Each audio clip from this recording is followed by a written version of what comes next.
होना चाहिए जो लोग आए हैं। तो इसी संदर्भ में मैं बताना चाहता हूँ आप सबों का कि मातृत्व वंदना योजना या मातृत्व वंदना योजना कब मिलता है और किनको मिलता है?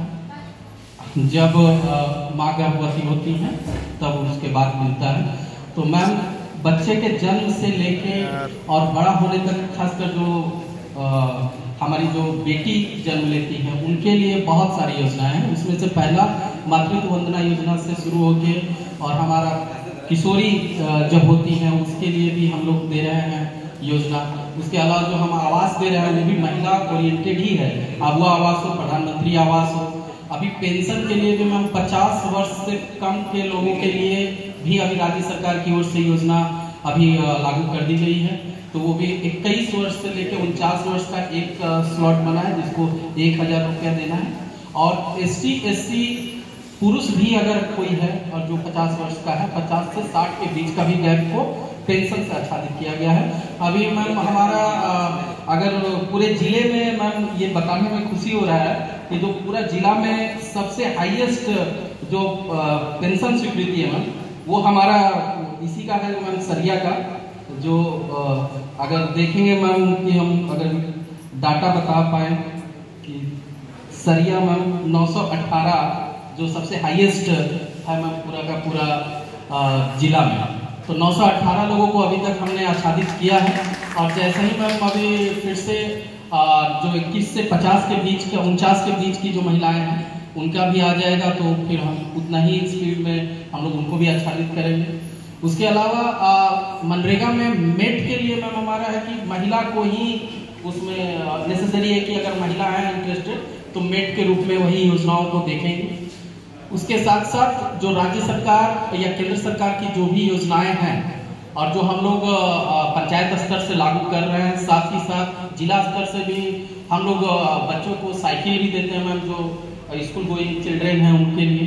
साथ ही साथ अगर कोई आपदा हो जाता है और कोई घर के कमाऊ सदस्य का डेथ हो जाता है तो उनके लिए भी 20,000 रुपया पारिवारिक हम लोग सहायता एक है जो प्रखंड से मिलता है, वो भी उनको अंचल से 1 लाख एक्सीडेंटल केसेस, अलग अलग केसेस के लिए उनके लिए भी प्रावधान किया गया है।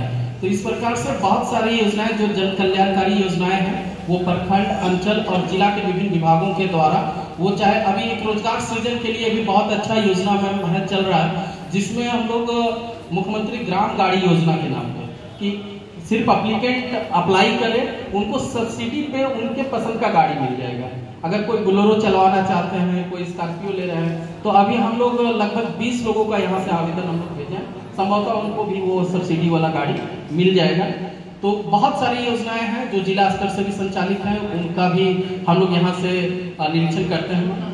साथ ही साथ आज इस विधिक कार्यक्रम में एक लास्ट प्रखंड का एक इंसिडेंट है मैम।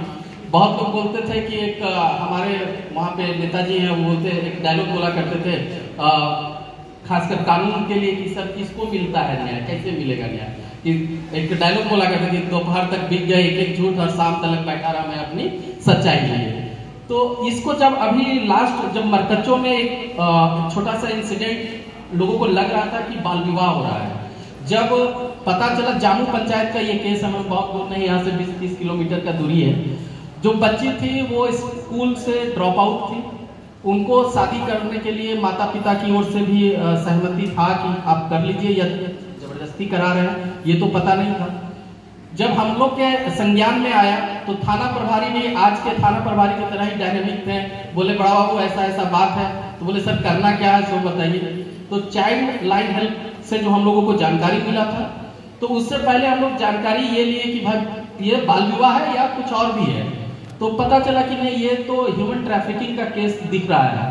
ह्यूमन ट्रैफिकिंग मतलब बच्ची को बेचा जा रहा है, इस तरह का कुछ मामला बनता दिखता है। तो वो कैसे हम लोग वेरीफाई करेंगे, तो पता चला कि पहले तो बच्ची को चूंकि डेट जो था कल वो आज ही कर दिया, कल होना था शादी वो एक दिन प्रीपोन कर लिया। वो लोग को भी जानकारी हो गया कि शायद कोई मामला थाना तक ले गया है या वीडियो साहब तक है।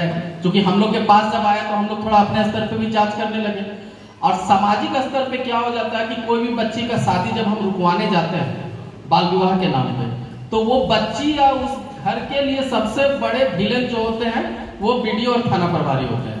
उनको लगता है कि मेरा ये खुशी में एक तरह से, या मेरे बच्ची का जो जिंदगी की अभी रुक जाएगा तो फिर शादी कैसे इनका होगा। लेकिन इज्जत प्रतिष्ठा वाली बात हो जाती है। तो इसलिए हम लोग ने एक काम किया कि पहले इसको वेरीफाई किया स्कूल से कि बच्ची कितने वर्ष की है, उसका उम्र कितना है। वहां से पता चल गया कि माइनर है बच्ची। उसके बाद अगला स्टेप में कि बच्ची का ठीक है शादी रुकवा लिए। जो लोग आए थे शादी करने के लिए वो लोग हरियाणा से थे, पूरा टीम था हरियाणा का। उसमें कोई बहन का रोल में थी, कोई सास की रोल में थी।